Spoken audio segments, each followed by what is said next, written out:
em receber a Joyce aqui, porque a Joyce não guarda a língua na boca, é uma parlamentar que eu tenho como referência aí, e ela manda o palco, não tem que mandar, ela manda mesmo, doa quem quiser. Sofreu uma campanha terrível, ameaçadora por canalhas de internet, né, ameaçando família e fazendo coisas horríveis, e continua aí, firme, de pé, mostrando que o bem é maioria. É um prazer falar com a senhora. Bom dia, espero que esteja tudo bem. Bom dia, Datena, é um prazer falar com você. Gosto muito do João Roma, viu, que você entrevistou há pouco. Ele é um bom ministro, é um bom menino, chegou Boa agora. Gente. Quando eu era líder do governo, né, antes do governo entrar nessa esquizofrenia que entrou, o João Roma era uma espécie de vice-líder paralelo meu. Então, ele me ajudou muito nas questões de medidas provisórias, né, de conseguir colocar bons relatores, de aprovação de projetos de lei importantes para o Brasil. Então, se não interferirem no trabalho dele, porque esse é o problema do presidente, ele não deixa o ministro trabalhar do jeito que tem que trabalhar. Se o presidente não interferir, ele fará um bom trabalho, né? Porque ele é um bom menino, é um político jovem, honesto, decente, lavajatista como eu. Então, eu acho que é alguém assim que pode fazer diferença no governo, e o governo está precisando de bons ministros. Agora, só uma correção, viu? Não é por causa do Paulo Guedes, não, só que esse auxílio chechelento aí foi aprovado no Congresso. É por causa da base do governo. E quem manda na base do governo é o presidente, que, ó, manda para lá grana preta para o povo encher as burras de dinheiro de emenda para fazer politicagem safada na base, porque não é política séria, não. É politicagem safada. E muitas vezes morder por fora lá uma grana, enquanto isso o povo está aí à míngua, passando fome. Eu estou fazendo trabalho de deputada federal aqui em Brasília, mas estou fazendo trabalho de vereadora aí em São Paulo, porque final de semana eu estou distribuindo cesta básica. Semana passada, levei 32 toneladas de alimentos, junto com a FAS, porque a população da Atena já estava organizando saques. E quem está vendo o filho passar fome, quem está vendo o filho chorar com a barriga doendo de fome, desespera. Não tem nada, não tem ninguém, não tem uma cozinhada de feijão. A pessoa desespera. Então a gente está conseguindo, assim, tipo, trocar o pneu com o carro andando, mas está faltando dinheiro, está faltando comida, está faltando tudo. E aí vem esse auxílio sem vergonha aí de R$250. Tinha que ter mantido no mínimo 600, que já é pouco. A Matilde, minha mulher, tá batendo palma pra você aqui, ela é fã sua. Provavelmente eleitora sua também. Tá batendo palma aqui, tá morrendo de rir. Agora, e esse aumento do plano de saúde aí? Foi coisa de quem? Né? De 50 mil para 135 mil. O Frotão já desceu o cacete aqui. Porque no meio de tanta gente morrendo por causa da saúde, sem leito, de repente a Câmara decide se dar um aumento de plano de saúde de 170%. O que você acha disso? Eu acho que a Câmara gosta de pegar, às vezes, uma bazuca e dar um tiro no pé. Fala assim, vou pegar bem meu pé aqui e dar um belo de um tiro. Né? Porque são duas coisas diferentes. Existe o reembolso de saúde, que é para o caso, por exemplo, um parlamentar pegou Covid, tem uma parlamentar aqui que ficou internada com câncer durante muitos meses. Aí você manda a documentação para a Câmara, uma comissão técnica analisa para ver se é saúde mesmo, se não é uma bonitona colocando silicone, fazendo lipo, se é saúde. E com toda a documentação, a Câmara vai e faz o reembolso. Isso é uma coisa. O que foi aumentado é para aquilo que nem passa pela comissão. Então, tinha um limite de 50 mil, e pulou para 135. É um negócio surreal da Atena. Eu vou dizer para você o que eu propus, e ontem eu estava lá, aos gritos, né? E mulher, quando é dura, né? O que a marmanjada diz? É doida. Não, não sou doida, não, eu sou forte. Eu estava lá dizendo o seguinte, eu propus há mais de um ano, logo no começo da pandemia, cortar em 50% todos os gastos da Câmara. Tudo de verba de ressarcimento, tudo de contratação de pessoal, porque os funcionários aqui na Câmara ganham bem. Dá para segurar metade do salário durante um ano para ajudar o povo. Dá para segurar metade da verba de ressarcimento, que chega a quase 200 mil, para ajudar o povo.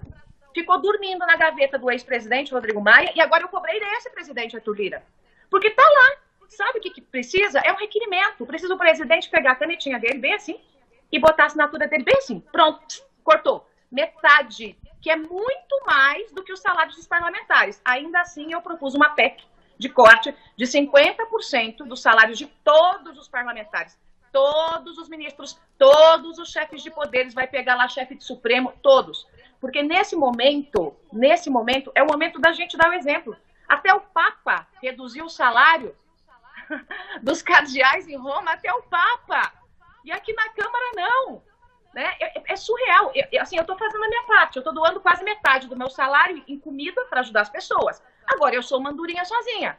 Se você tem 513 aqui, 83 senadores, todos os ministros, presidente da República, presidente do Supremo, os ministros do Supremo, dando o exemplo, ô Datena, olha o que a gente consegue fazer, um exemplo que pode ser copiado em todas as casas legislativas e executivas do país, para transformar isso em comida e vacina, que é isso que a gente precisa. O dinheiro de emenda é proporcional ao dinheiro de auxílio emergencial. Olha que absurdo. Você pega o dinheiro dessas emendas todas aí, você dobraria o auxílio emergencial, daria os R$600, sobraria alguma coisa. Com isso, agora, você acha que o presidente... Essas emendas aí são só para os amiguinhos do rei, viu? Essas emendas aí... Não pense o que eu ia dizer. Bocadura como a Joyce aqui vai ter... mas é o que eu ia dizer. Se eu tivesse, eu comprava tudo em cesta básica e mandava aí pro povo. É o que eu ia te perguntar. O presidente está mais refém do centrão, do blocão, sei lá como é que chama isso, é um bicho de 7 cabeças, ou é uma troca de favores mesmo da velha política que ele tanto condenou? Troca de favores total da velha política. Total da velha política. Ele se colocou refém. Eu faço a seguinte analogia. Hoje o presidente paga aluguel para se manter presidente. Tem 108 pedidos de impeachment. Nunca houve na história da República alguém que tenha tantos pedidos de impeachment. Tem 108 por vários motivos. Agora, na pandemia, intensificou muito.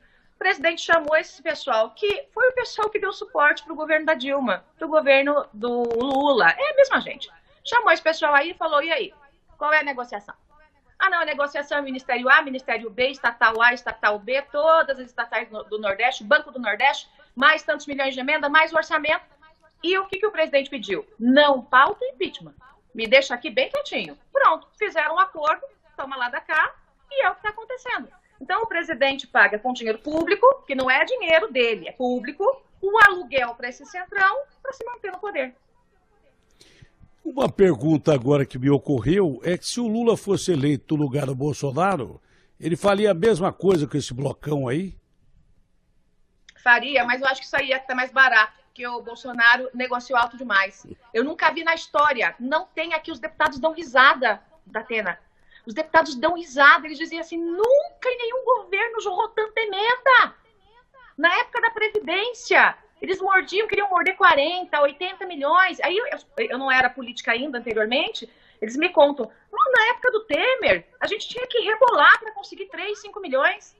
Então o presidente abriu a carteira de um jeito do dinheiro público e criou este mau hábito que agora, se você vai oferecer, né, eventualmente para um parlamentar, olha, tem um projeto bom aqui, é um projeto no Nordeste, vai ajudar a população, eu vou te dar esse projeto, te dar no sentido do parlamentar ir lá e batizar o projeto, porque isso é um trabalho bonito, né?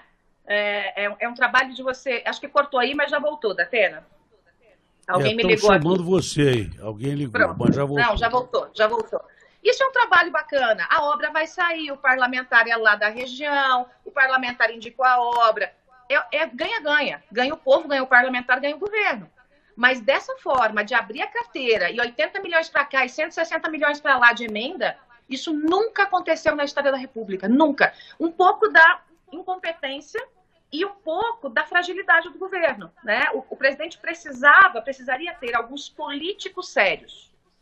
Ele não tem políticos sérios em torno dele. E gente que diga não para ele. Só tinha eu que dizia não. Todo mundo fala assim para ele. As pessoas têm medo dele.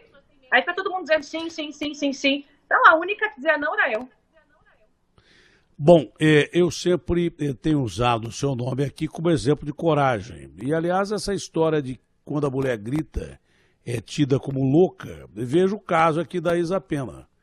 Vejo o caso dela aqui. O cara tomou 6 dias de gancho e com imagem gravada daquele assédio, claro, esse cara devia ter sido mandado embora da Alesp. É isso que ele devia ter sido. Você sabe o que aconteceu? Ela foi falar aqui, ela foi falar aqui e chamaram a mulher de louca. Foi a mesma coisa que aconteceu aqui.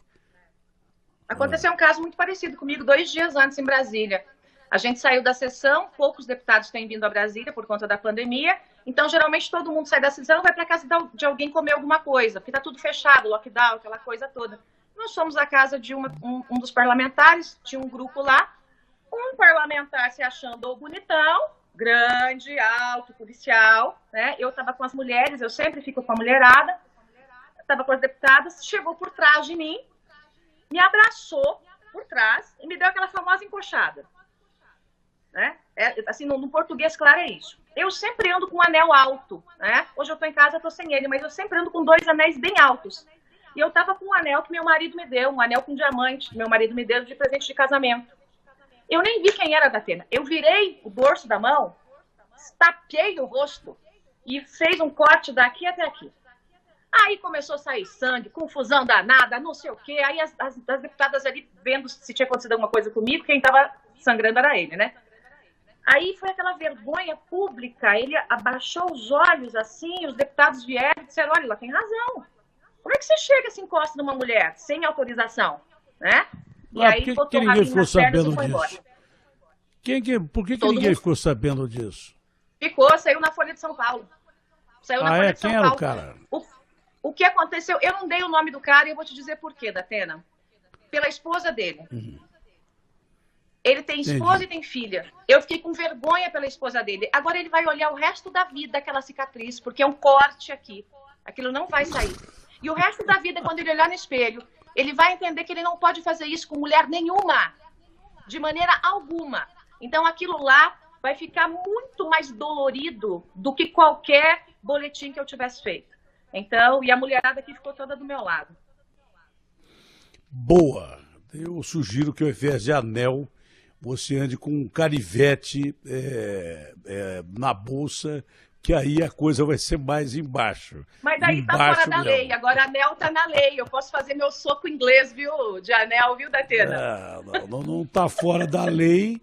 Não tá fora da lei porque você está se defendendo. É defesa própria. Não tá fora da lei. Você está se defendendo.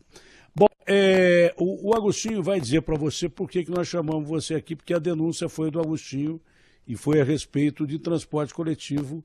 E o Agostinho é o cara que, para mim, é o maior repórter investigativo que eu trabalhei até hoje. Então, o Agostinho vai te contar a história do que acontece aqui em São Paulo e tem a ver com a sua coragem, as denúncias que você fez durante a campanha, denúncias abertas em campanha envolvendo o transporte coletivo de São Paulo. Pois não, Agostinho. Obrigado, Datena. Deputada, prazer falar com a senhora. A gente lembrou do seu nome porque lá atrás, durante a campanha, a senhora falou sobre as pressões que estava sofrendo da área de transporte coletivo. E essa área tá passando por dificuldades. Muita gente que faz transporte escolar está sem trabalho, porque nós não temos aulas presenciais, então os tios das vans, como a gente chama, a maioria está sem ganhar nada, está passando por dificuldade mesmo. E a gente tem ouvido de muitos deles, deputada, que há um esquema para favorecer os motoristas de vans escolares que são ligados às cooperativas, porque há o pessoal que é, digamos, autônomo, independente, cadastrado na prefeitura, mas não faz parte das cooperativas. Enquanto a outra ala das cooperativas, essa sim, continua ganhando o valor total. Tem benefícios da prefeitura para receber uma parte do transporte escolar mesmo sem levar os alunos e está recebendo também alguns benefícios para atuar momentaneamente na área da saúde pública. Então é isso, tem o pessoal que ganha R$2.000 e tem o motorista de van que está recebendo, acredite, até R$130.000. É um negócio absurdo. Inclusive nós ouvimos um deles que dizia que essas cooperativas tinham uma ligação política, participavam inclusive de campanhas políticas. Por ter essa ligação com alguns vereadores, participaria das campanhas políticas no período eleitoral, e há um temor enorme. Qualquer um deles que a gente procure não quer falar, tem medo de se expor. Queria saber da senhora o que mudou desde a eleição, porque a senhora alertou sobre isso. Nós lembramos da ex-prefeita Marta Suplicy, que andou com colete à prova de bala para também se safar de ameaças. O que está por trás dessa caixa preta, hein, deputada? Lembrando que a deputada foi clara quando disse que havia crime organizado no meio do transporte coletivo de São Paulo. Essa era a denúncia dela em campanha aberta, clara e cristalina. Sim. Bom, Datena, a máfia do transporte em São Paulo só não sabe que ela existe quem não mora em São Paulo. As pedras que compõem a prefeitura, as pedras que compõem a Câmara de Vereadores sabem do que acontece. E eu não entendo por que definitivamente a justiça não investiga isso com força total para que nós possamos dar os nomes de que todo mundo sabe quem são esses nomes sem levar um processo no meio do caminho. Porque, assim, há uma blindagem, me parece que às vezes blindagem até da justiça. O que acontece? Segundo os levantamentos, as informações que eu fui levantando até antes da campanha e durante a campanha. O que acontece é que boa parte dessas empresas, elas estão em nome de laranjas, as cooperativas, né? Elas estão em nome de laranjas. Por quê? Porque quem comanda a parte dessas empresas, isso não é só em questão de van, não. A gente estende isso também para a questão do transporte coletivo mesmo, ônibus, tá? Quem comanda são pessoas que têm muito poder dentro da Câmara de Vereadores. Isso é uma conversa recorrente no círculo de poder em São Paulo, né? E quem está por trás, né, do círculo de poder da Câmara de Vereadores? O crime organizado. E quando eu digo crime organizado, é o PCC. Então você tem esse desenho, que é um desenho que não é nem onde tem fumaça a fogo, tem labareda. Não é fumaça, não. É labareda, assim, o fogo aparecendo, e entra ano e sai ano e ninguém faz nada. Eu não sei se é por medo do PCC, eu não sei se é porque tem muita gente em volta ali com o rabo preso, né? Porque no momento em que você, um político, tem um laranja, né, os dois têm rabo preso. Veja o Queiroz, né? Você tem o filho do presidente e o laranja, que fazia o esquema, né? Então não muda muito o modus operandi. Só que nós estamos falando, nesse caso, né, de organização criminosa por trás disso, que ganha e ganha muito com isso. Então, essa máfia do transporte também é uma forma de financiamento dessas organizações criminosas. E é algo que precisa não ser estudado, é algo que precisa ser investigado e desmontado. Agora, para fazer isso, né, tem que andar com mais do que colete à prova de balas. Tem que andar com colete à prova de balas, tem que andar com capacete à prova de balas, tem que andar com carro com blindagem militar. Porque realmente é gente que manda matar e acabou, né? Eu também sou repórter investigativa, essa é a minha formação, né? E tenho 10 prêmios na área, né? Então, quando eu comecei a olhar um pouco e pesquisar um pouco e puxar, e chegando lá no Celso Daniel, olha onde foi. Lá no Celso Daniel. Tá? Se tivessem seguido a investigação lá da época do Celso Daniel, que pagou também por isso, a morte dele também foi por isso, hoje nós teríamos interrompido a máfia, mas de lá para cá ela só se fortaleceu. Então, realmente não dá para dizer que a sua fonte, né, quem te contou o que está acontecendo, está inventando uma história, né, de terror, porque realmente isso existe, e existe em volume maior ainda, ultrapassa essa questão dos grupos de vans. O Palumbo entrou com um pedido junto ao Dr. Sarrubo para investigar o caso.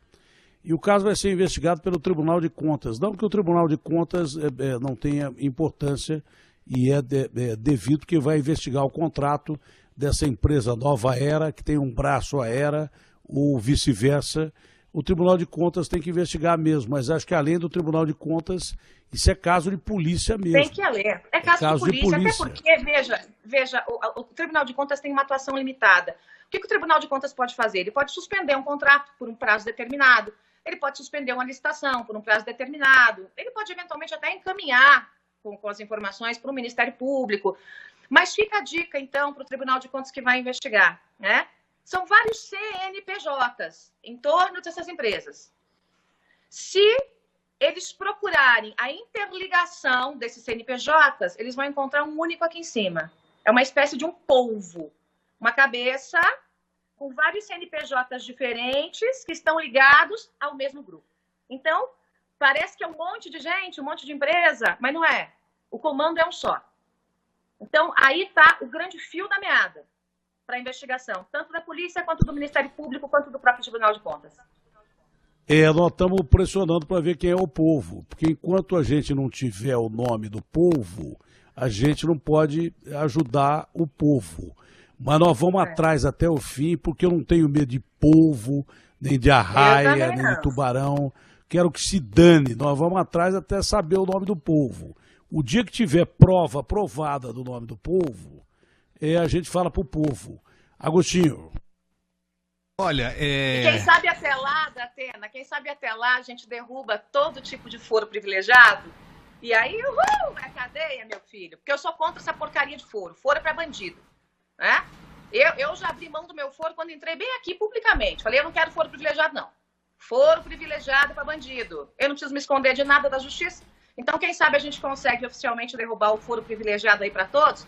E, sendo assim, vai direto para a justiça comum. Aí o bicho vai pegar. Aí é cana. Cana mesmo. É cadeia. Olha, acabei de receber a informação aqui, a propósito do que a deputada e você estavam falando, Datena, que já saiu no Diário Oficial de hoje que o Tribunal de Contas já está solicitando informações, prazo de 24 horas, para que a Prefeitura dê esclarecimentos sobre a contratação dessa empresa Aera Construção e Engenharia, que foi a empresa escolhida para organizar a utilização dessas vans escolares para transporte de cadáveres, que é um negócio absurdo, né? Um negócio maluco mesmo você utilizar vans escolares para transporte de cadáveres. E aqui no Tribunal de Contas, o conselheiro Eduardo Tuma, ele pede esclarecimentos por uma série de motivos, mas um deles que me chamou a atenção, deputada, que é o seguinte: essa empresa Aera não tem no escopo dela, nas atribuições dela, nada que a ligue, que credencie essa empresa para fazer transporte de cadáver com veículo de van. Isso não é uma outra coisa para se verificar também? Como é que a Prefeitura contrata uma empresa que não tem know-how nesse tipo de trabalho, ainda mais numa fase em que não é necessária licitação? 1.700.000, a empresa ia ganhar, pelo que a gente apurou aqui, 1.100.000 desses 1.700.000. E o motorista ia ganhar 28 mil. Uau, 28 mil, quase o teto do funcionalismo público. Uau! Bom, vamos lá. Primeiro que, quando você me diz que o motorista vai ganhar 28 mil, eu já posso claramente dizer que é um superfaturamento da coisa. Só pelo salário do motorista, tá? Eu não estou nem analisando o volume todo.